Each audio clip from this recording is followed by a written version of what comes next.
Man, the snow is so bright, it could blind people. And it's not done.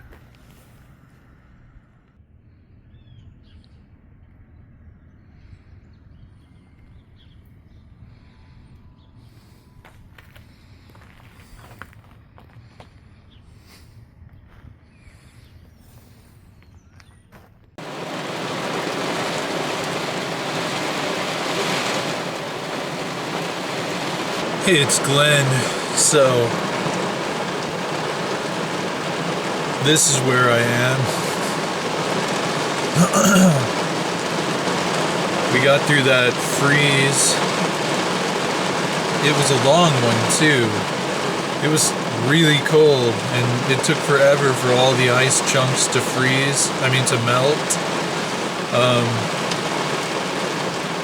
And I haven't really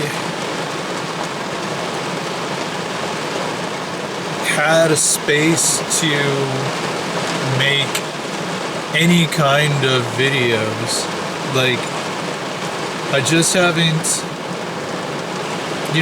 that's what, let's just, I said this year's theme is be here now. So let's just look at where I am now. Sitting here at White Rock Lake in my car as the rain pours down. I've got, let me show you all this.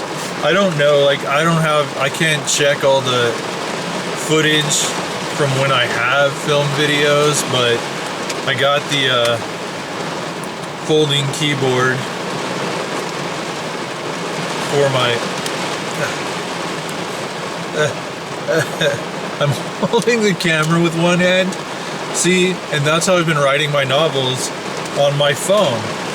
I'm working on one novel in particular right now and just trying to get it finished. I've been working on this novel longer than I have ever worked on any one project. I have started and finished every other book that I've published, excluding Cry Wolf, in the time that I've been working on this novel, because I started working on this one before my first novel came out, which it is a sequel to.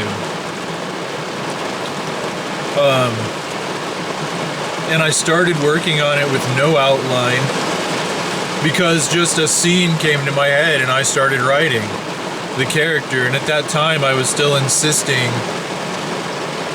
Cry Wolf, Shadow of the Werewolf was a complete story. All the readers were telling me, no, that was a cliffhanger. When is the next one coming out? So, and yes, I'd already written a scene of the sequel. I'd already seeded the sequel in the last couple scenes in the first book, but that was just more of a just in case. I hadn't learned yet at that point in my writing that my characters know better than I do. So yeah, I've been writing this novel for the entirety of my writing career, and I go back to it and abandon it and go back to it again over and over, but I'm seeing it through because there's an outline now. There's been an outline for years, but I started writing the novel before I wrote the outline. And so we're at a point, speaking of learning to listen to my characters, where the next time I fire up the foldable keyboard and open up the Word file on my phone, there's a character who's going to die. And it's weird, man. It's one of those moments where in the outline there's a thing that happens. It's werewolves, someone gets killed.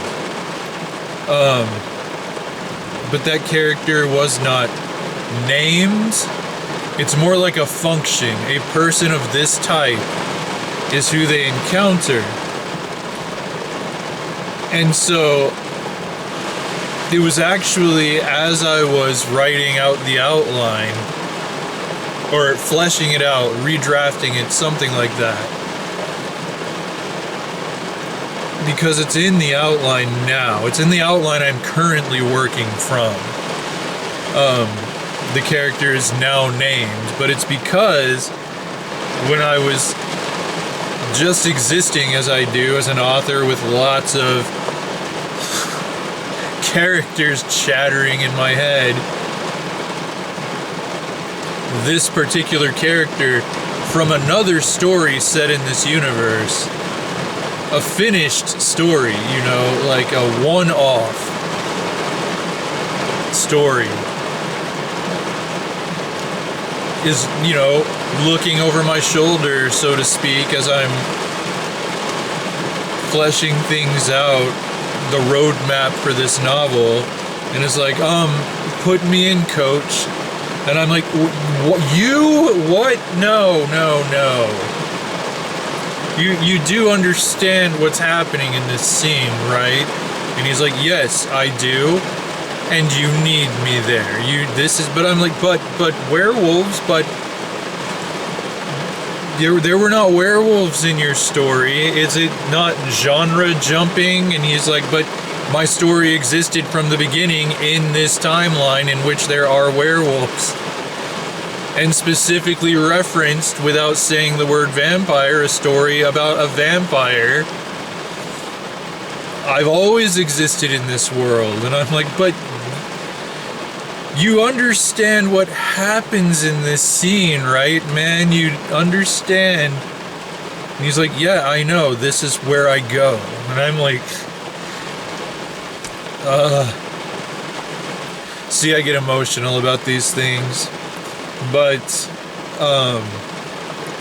you know, I have learned over the years that even if I don't like it, if I don't want it, if it doesn't make sense to me, but the characters are insistently presenting themselves in my mind's eye, and basically their higher selves are saying, put me in this scene, put me in this story. Every time I listen to them, and I always eventually come around to doing it, it's become less of a fight. It's just I acknowledge that I have conflicted emotions about it. Every single time the characters were right. It's like they always know something I don't. It's one of the most fascinating things about writing fiction for me. As me, it's one of the most fascinating things, is just learning to trust these subconscious fractals of self to know better than conscious Glenn where this story needs to go and what they are capable of bringing to it. And so, you know, the last several writing sessions, I've been like, oh, he's gonna die today, and he hasn't. Because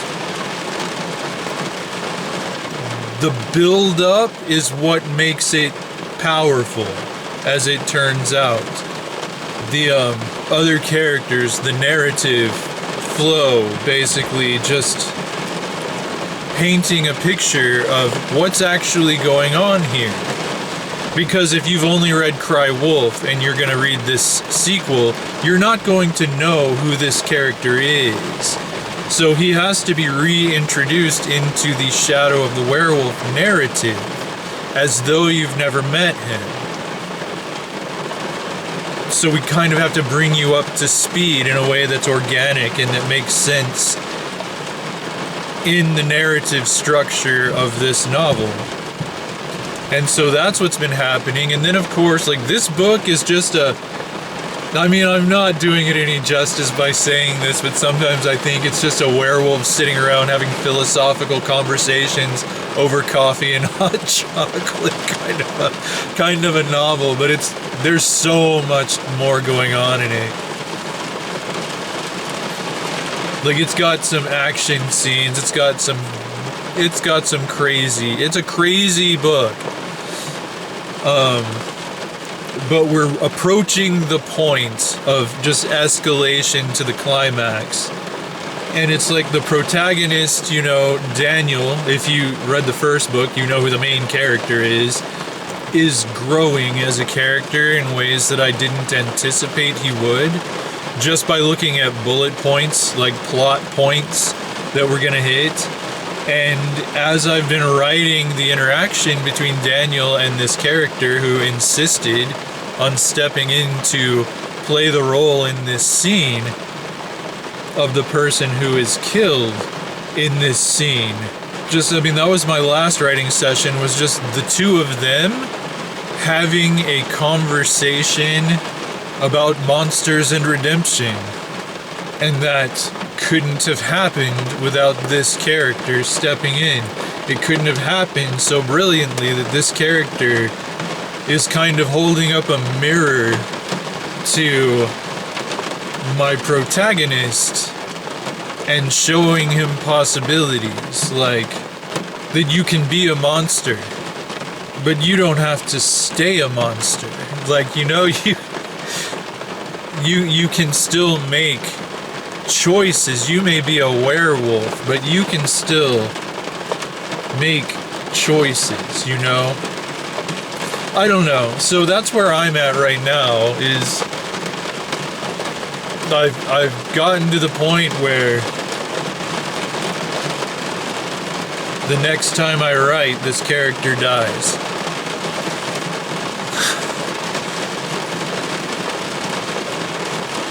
So yeah, I get a lot of flack from people, like, jokingly, like, about how I kill characters off, like, oh, you can just kill everybody, but I am not the sort of writer who does that flippantly or for shock value. To me, it all serves a purpose. Any death serves a purpose. It makes a point. And all of my characters live with me, like, in me, as a part of my spirit. So when one of them dies, you know, it's kind of, it's a moment of growth for me. It's like a shedding of old skin. It's like this particular inner journey has ended. Like, I have walked with this character up to the very end and learned what there is to learn from that life. I don't know, it's weird. I always sound like a crazy person when I talk about my writing process. But I mean, that's just one of the places where I am right now. You know, the world's on fire. The Epstein files, Pam Bondi, ICE. I mean, things are so crazy in this country. I haven't heard anything about what's going on in Ukraine, like, in I don't even know how long. Like, everything is distracting from everything else. It's madness. Yet the Muppet Show did a new episode for the first time since 1981. And that was a powerful moment in my physical life, like, you know, and it did so well. Like, it's huge, it's phenomenal as far as its success, and I think it's because of where we're at in the world right now, you know? Like, they didn't talk about politics on the Muppet Show, the new episode. It was just a new episode of the Muppet Show. It was just singing and goofy stuff going on and chaos backstage. It was the Muppet Show. It was just, I was 6 years old again watching that. And I think that's kind of maybe why it has done so phenomenally well, because everyone kind of needs that right now. Everyone wants to go back to a time when the world wasn't on fire. You know, when the most toxic fans are the two old dudes up in the box seats heckling the show. but they're funny, you know, they're not actually toxic. They're part of the show. Statler and Waldorf, I'm trying to remember their names. I never knew their names when I was a little kid. They were just those two old guys. But so that's been good, and that's been kind of like, I watched it twice. Like, there have been days when I'm like, you know what, I'm gonna watch the Muppet Show again. I'm gonna watch that new episode. Because that makes me feel happy. That takes me to a happy place. Back when I felt safe and just surrounded by unconditional love. Like, that was definitely an era in my life. I still remember, like, my mother explaining to me when I was 6 years old that the Muppet Show they weren't going to make any more Muppet Show episodes because they're going to focus on making movies. And I was like, well, why can't they do both? They have been, because I mean, the first Muppet movie had come out like 2 years before, and they'd kept making the show. So I didn't understand. I never did understand. Like, even as an adult, I'm like, why the hell did they stop making the Muppet Show? Like, everything they've tried to do to get the Muppets back on TV has been different, and why didn't they just bring back the Muppet Show? And they finally did, and it worked. Like, that's where they live. That's where those characters belong, man. They belong in that weird vaudevillian theater world. But that was happy, and that was something, you know, that took me back to a time when I felt really alive. And, you know, it's weird, because it's been like everywhere. And my friend's mother died this week. Unexpectedly.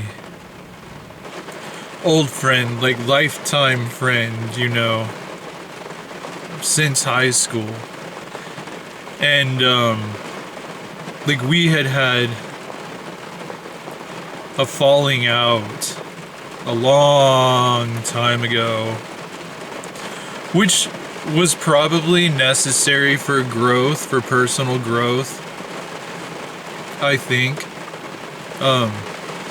Because we did both go in directions, we both lived lives, you know, but like, you know, a few years back or so, we reconnected, and I was glad we did. Like, I was sad we hadn't done that sooner, but like, he was in town because of his mom, and so I went over to his mom's house to hang out with him the other night and just catch up, and while he was here. And you know, it was like, it was weird. It was another one of those moments that just kind of pulled me back to a time when I wasn't just fighting through survival mode all the time, 24/7, you know, like we were sitting there at the kitchen table talking, well, and then what were his mom's wife and his sister doing? They were in the living room watching the Muppet Show.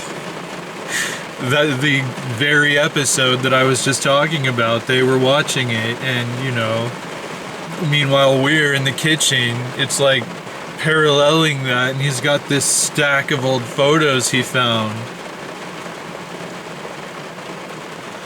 and I'm looking through them, and it's, you know, him young, like him back when we were having our crazy late teens, early 20s adventures, you know, or just shortly thereafter, you know.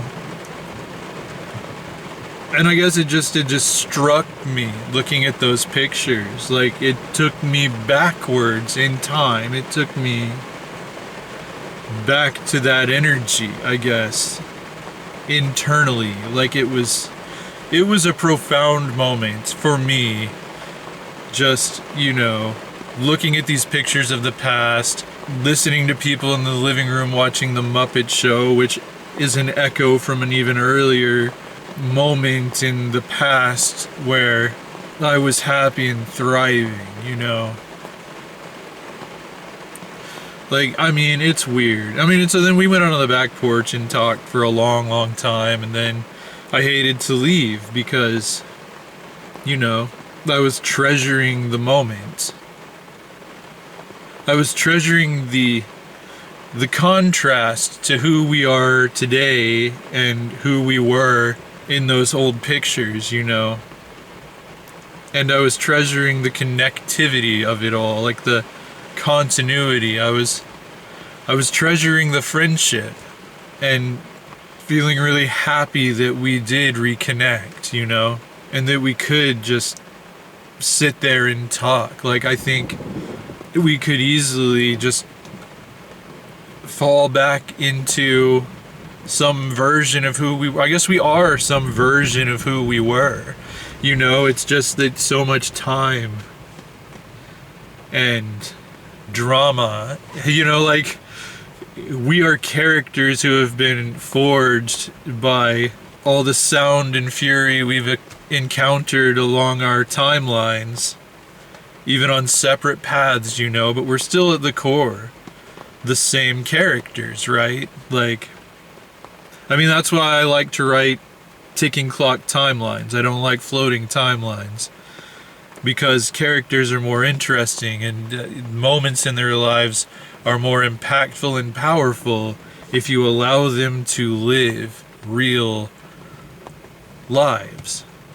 And I feel like this friend and I went in different directions and we lived real lives. And when we come back together, the part of us that, you know, were inseparable Han Solo Chewbacca characters for like 4 solid years are still there at the core of us, but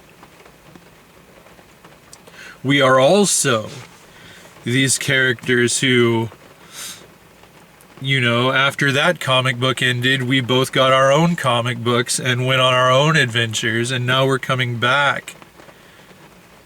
When we come back at these moments in time when we do cross paths again, it's powerful. Because, yeah, we are both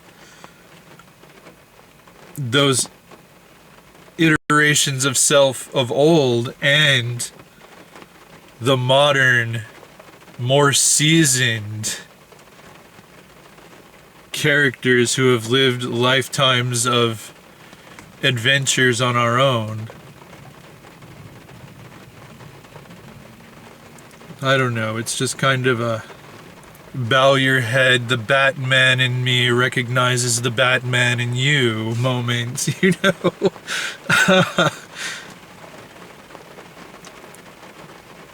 But I don't know, you know, it's had me thinking, like, just... And there's other stuff going on, like there's drama, there's current drama going on in my life that I don't really...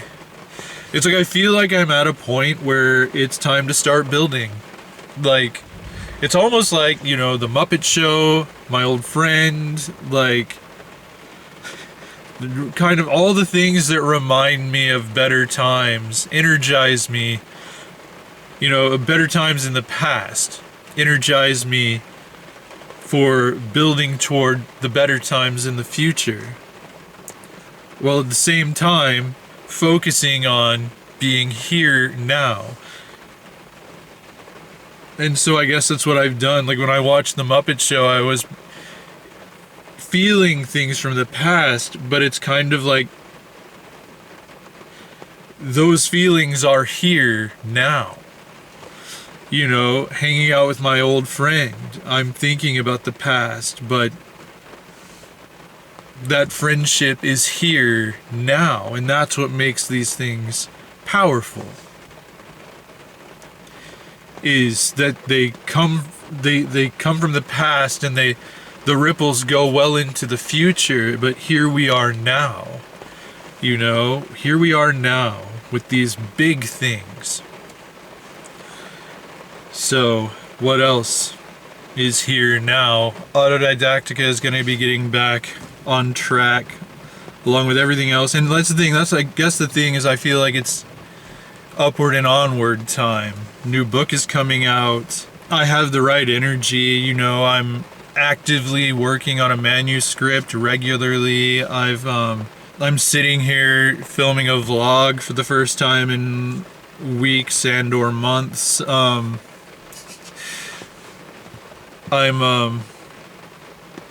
ready to start building whatever comes next, you know? And I'm very present in the moment. It's a healthy place to be.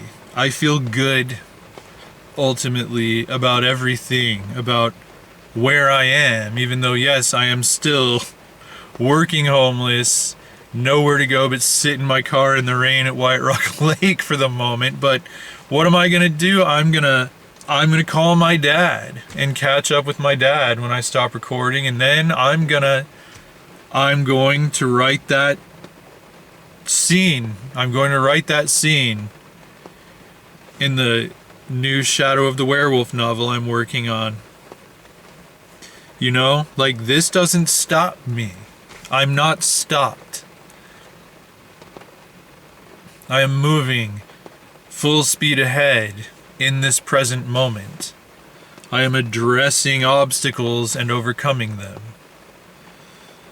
I am comprehending moments that I find myself in and where they fit on my timeline. Like, how they relate to the past and to the future. You know, I'm fully experiencing the now, which is the only time we ever exist in. All time is experienced as now.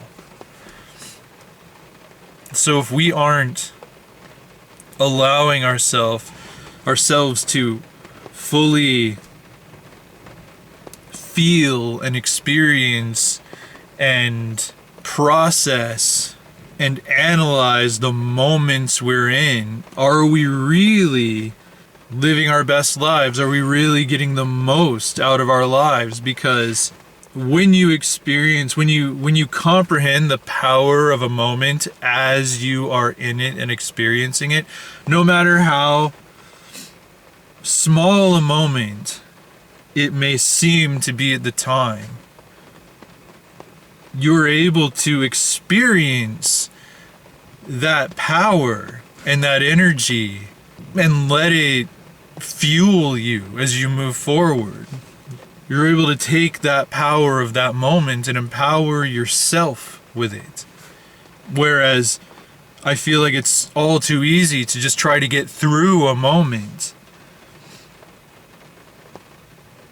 And then you look back on it, maybe, and you see the impact it had on your life. You see the power that that moment 10 years ago had. But you're not in it anymore. And my camera's about to die, so if you are so kind and so inclined, please do give me a like, a subscribe. If it's up, you can check out my website, glennslade.clarkjr.com, and you can buy my new novel, The Thing in the Attic, an Anderson Brothers paranormal investigation, in hardback, in ebook, and possibly paperback. I don't know. I'm not actually in your time. I'm here now. So I will get off before the camera kicks me off. Thank you for being here. And embrace the moments you find yourself in, and I will talk to you next time.